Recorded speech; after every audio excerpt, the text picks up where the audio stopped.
en esta última presentación vamos a hacer un resumen final del conjunto de las cardiopatías congénitas y vamos a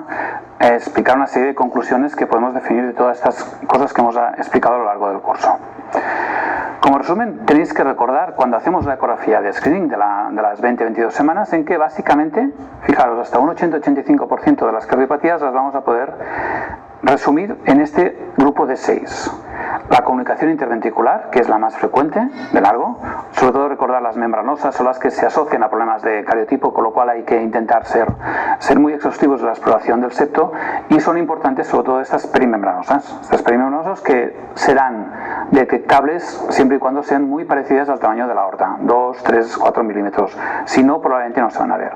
El segundo grupo es el canal atrioventricular, que también reconocemos que, dado que ha aumentado muchísimo el diagnóstico de síndrome de Down en el primer trimestre, cada vez se están viendo menos canales. Recordamos que la importancia del canal es que la mitad de los casos, más o menos, se corresponden a niños con síndrome de Down. El tercer grupo sería el corazón izquierdo hipoplástico, muy frecuente también,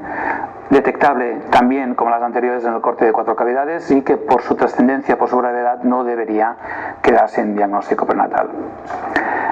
La cuarta y la quinta en frecuencia son dos cronotroncales que son también muy frecuentes, juntas hacen un 20-25% de las cardiopatías, que son el FALOT y la TRANSPO.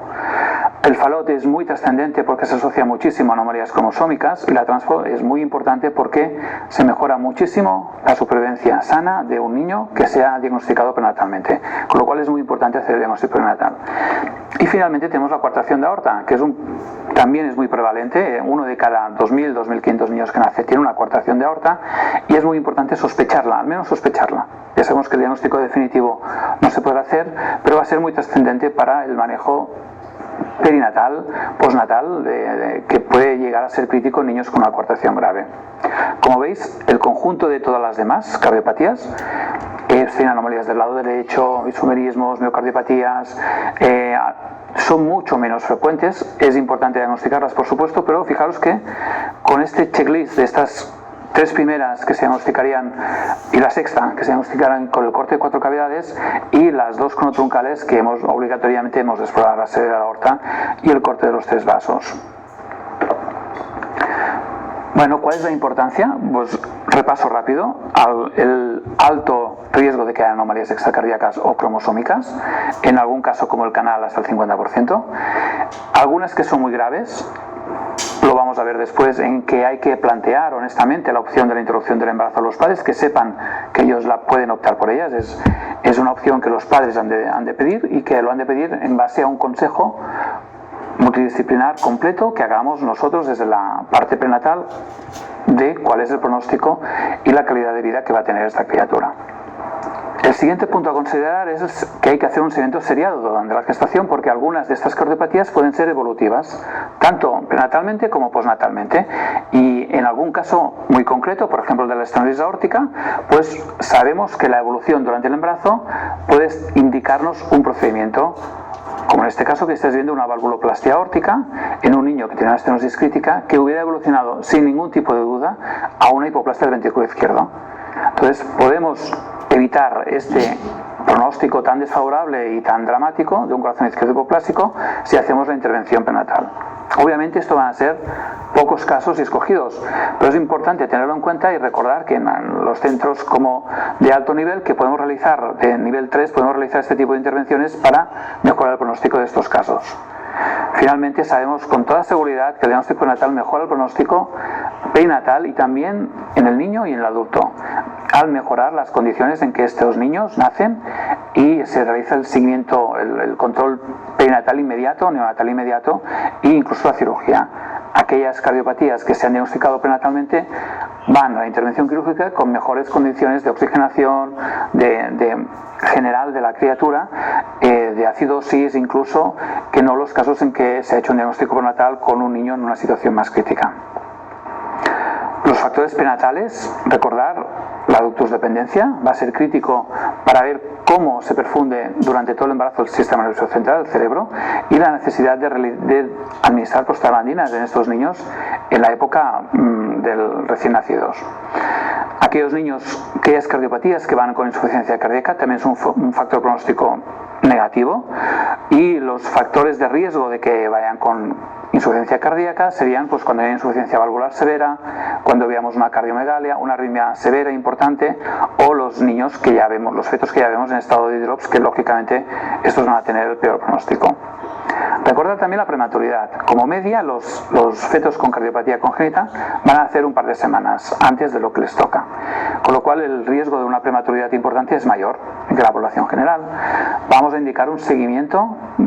de riesgo una vez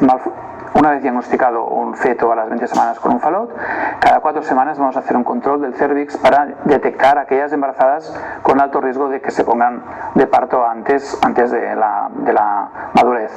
Los prematuros por debajo de 28-30 semanas, el pronóstico empeora muchísimo si tienen una cardiopatía. Y en este contexto recordar que cualquier gemelo con una cardiopatía pues entrará en este criterio de alto riesgo de prematuridad. Los factores pronósticos postnatales van a ser el tipo de cirugía. Toda cardiopatía que tenga una solución biventricular y curativa pues va a tener una buena calidad de vida, aunque tenga necesidad de prótesis, pero habrá que explicar a los papás que estos cambios pueden ser evolutivos durante la infancia del niño. Habrá que recambiar prótesis, y sobre todo si la cirugía es univentricular, es paliativa, no se va a poder curación, pues hay que explicar el tipo de vida que va a tener estos niños. Lógicamente el tiempo de hipotermia, de paro circulatorio, el tiempo de circulación extracorpórea son factores pronósticos importantes que hay que explicar de forma multidisciplinar con los cardiólogos infantiles a los padres para que sepan el pronóstico futuro del niño. Finalmente, cuando diagnosticamos una cardiopatía congénita, las malas noticias serán sobre todo cuando hay asociación a anomalía cromosómica o a otros órganos, sobre todo el sistema nervioso central, aquellas que requieren una circulación univentricular con una circulación Fontan final, especialmente cuando el ventrículo derecho es sistémico, aquellas cardiopatías que van con hidrops y aquellas isomerismos con cardiopatía compleja que básicamente tienen una mortalidad muy cerca del 90% o superior. Finalmente, en el contexto de cardiopatía congénita, las buenas noticias serían que hoy en día la gran mayoría de niños van a sobrevivir y llegarán a una edad adulta, pero sí que sigue habiendo una preocupación por la calidad de vida. Algunos de estos niños tendrán limitación de esfuerzo, alteración en su escolarización, su aprendizaje, pueden tener problemas sutiles del neurodesarrollo, de alteraciones finas en la motricidad, que hay que estar pendientes, hay que poder intentar hacer un diagnóstico precoz, porque en estos casos se objetiva que estos niños puntúan peor en los test que se realizan, y un programa de estimulación precoz podría mejorar de forma importante estas alteraciones sutiles, que no lo son tanto en cuanto a su desarrollo completo, neurocognitivo y de motricidad a lo largo de la infancia precoz y avanzada para estos niños.